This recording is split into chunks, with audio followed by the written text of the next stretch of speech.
árið 1984 þá lendir sonur okkar Gunnar Örn í alvarlegu brunaslysi, 40% þriðastigsbruni. Áður en það gerist þá ég búin að læra af ömmu minni sem var grasalæknir á Guðs náð og hún sem sé hafði verið að sjóða bæði jurtir í seyði og smyrsl frá því að ég mundi eftir mér í rauninni.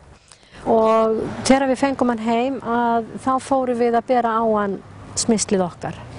Og á cirka 3 vikum þá gekk ofhólkunin tilbaka og sárin fóru að gróa. Og þetta í rauninni fallegustu blettirnir á þessari brenndu húð í dag. Þegar ég alast upp með ömmu minni þá hún að sjóða vallumalinn í tólg eða saltlausu smjöri en síðan náttúrulega hefur þetta þróast og í dag erum við að nota allt önnur burðarefni heldur en á þeim tíma.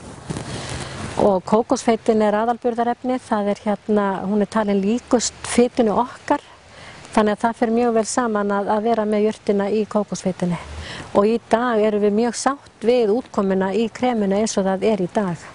Við erum að vinna með íslensku jurtirnar, íslenska vallumalinn og Gunnar kannski sá sem kannski sem sér mest hvar og hvernig. Já, maður náttúrulega velur svæðin þar sem hann tínir á. Það góð svæði og hvernig hann vextar og hvernig hann þroskast og velur svo réttan tíman til að tína og þurrka rétt. Við getum sagt að vallumallinn okkar kannski að því að hann hefur svo stuttan vaxtartíma þannig að hann þarf að safna öllum kraftinum í sig og mjög sterkur og öflugur. Þannig að hann hefur verið talinn mjög góður.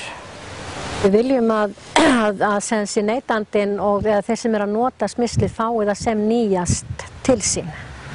Þannig að við erum ekki að byggja upp á því að vera að búa til mikið í einu og geyma og lager, heldur erum við að byggja í rauninni á því að vera svona lítil og geta sinnt í að gera þetta jöfnum höndum. Þetta fjölskyldufyrirtæki? Já, lítið fjölskyldufyrirtæki og við handtínum jurtirnar og handgerum í rauninni alla hluti. Af því það eru gæðin sem skipta okkur málin, ekki magnið. Þú ferð ekki bara og tínir jurtina og blandar þessu saman og gerir eitthvað. Þú þarft að gera þetta svona frá tilfinningunni og láta svona svolítið hjarta þitt í það líka. Þannig að við viljum gjarnan geta stýrt í svolítið, geta kennt börnunum okkar og vonandi heldur það áfram að þau kenna sínum börnum og svo koll að kolli.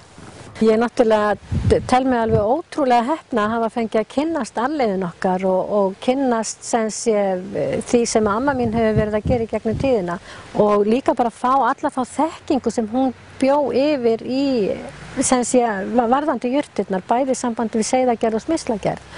Smyrslið hefur náttúrulega þróast mjög mikið frá því að ég fæ það í hendurnar og í dag þetta mjög gott smyrsl sem að virka nákvæmlega fyrir þennan hóp eins og Gunnar Örn. Kremin eru góð, jurtirnar góðar og ég vil að sem flestir geti notið þess sem við erum að gera.